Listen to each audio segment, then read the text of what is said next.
All right, let's just dive right in with a massive question, maybe the biggest one there is.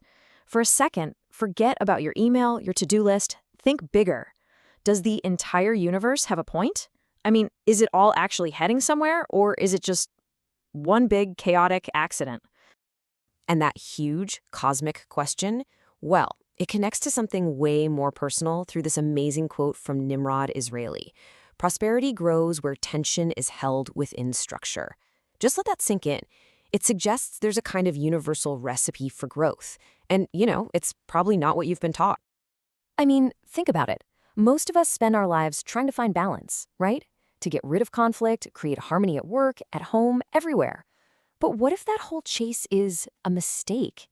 What if the universe and everything that makes it up actually thrives on conflict? Productive conflict. Now, this isn't just some philosophical game we're playing. The idea here is that if we can actually understand these deep patterns of the universe, we might just uncover a practical blueprint for how growth and prosperity really work. And this leads to a really powerful idea. If there's some universal law for growth, then things like poverty, well, they're not inevitable. They aren't laws of nature. They're design flaws. They happen when our systems, our economies, our societies are built working against this fundamental pattern. So if we can just understand the pattern, maybe we can start to engineer prosperity on purpose, instead of just hoping for it by chance. So where do we even start looking for this pattern? Well, it turns out we have to go right to the heart of modern science, to a deep, deep conflict that's been bugging physicists for about a century now. And here it is. This is the central conflict in all of modern physics. On one side, you've got general relativity. It describes the huge stuff, galaxies and planets, as this smooth, predictable, beautiful fabric.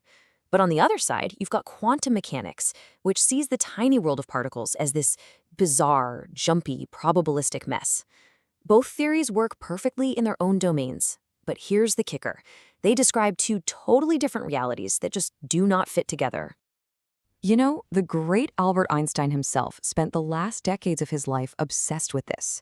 He was hunting for a single, elegant theory, a unified field theory that could resolve this conflict and find the hidden harmony. And you know what? He failed. And so has every brilliant mind since, which makes you wonder, what if we're asking the wrong question? What if the goal isn't to resolve the conflict at all? Okay, so physics is kind of stuck in this epic contradiction. So where else can we look for clues? Let's take a leap. Let's look at something that's defined by contradiction. Us. Human history. The historian Yuval Noah Harari has this absolutely incredible insight. He says that the most vibrant cultures in history didn't succeed because they eliminated their tensions. No, they succeeded because of them. The contradiction wasn't a bug, it was the engine. It's the fuel that drives creativity and change. And that just brings us right back around, doesn't it?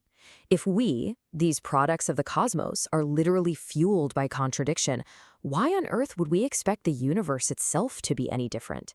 Maybe that huge conflict in physics isn't a problem we need to solve. Maybe it's a fundamental feature of how reality actually works. So this all points to a brand new way of thinking, a potential universal principle that doesn't just tolerate tension, it puts it front and center. It's called the universal law of increasing complexity. Okay, I know. That sounds a bit academic. Let's break it down. It's basically a three-part recipe for growth. First, you need energy flowing through something. Second, you need a structure, a container to hold and direct that energy. And third, and this is the most important part, that structure has to be able to hold onto internal tension, a conflict between opposing forces, without shattering. When you get all three, things don't just stay the same. They get more complex. They grow. Think of it exactly like a recipe. You've got energy, and it always wants to spread out, right? To dissipate. But then a structure comes along and grabs that energy. It contains it. Now, inside that structure, you've got these opposing forces pushing and pulling, creating tension. And as long as that structure is strong enough to hold that tension, the whole system doesn't just survive. It evolves. It becomes something more.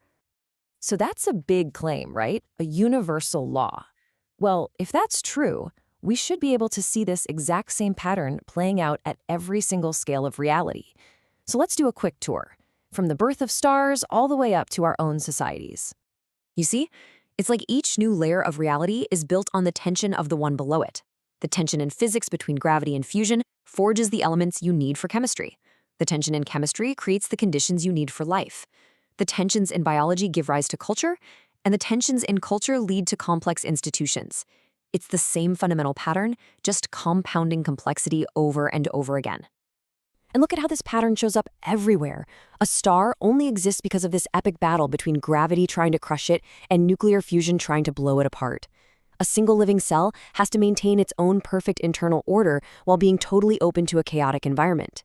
In a healthy democracy, it's literally a structure designed to hold the constant tension between our individual freedoms and the stability of the group. In every single case, growth and resilience come from tension held within a structure. Okay, so let's pull all of this back down to earth. What does this mean for us, right here, right now? How do we actually use this universal law to build things? Companies, communities, maybe even our own lives that actually last?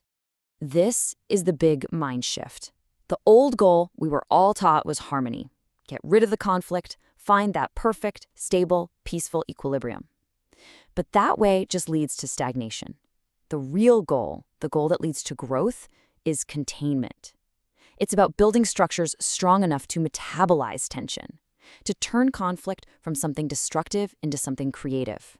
And that is what leads to real, lasting growth and resilience. So what this all means is that prosperity, growth, resilience, it's never an accident. It's not luck. It is the direct result of good design. It happens when we intentionally create systems, whether in our business, our politics, or our own lives, that are strong enough to hold those opposing forces and channel that incredible tension into something new. And that leaves us with one final, pretty challenging question. We spend so much energy trying to make our problems and our conflicts disappear. But maybe the real work isn't to win the argument or end the struggle, but to build something. A relationship, a company, a society that's strong enough to contain it. So the question for you, for me, for all of us is, what will you build?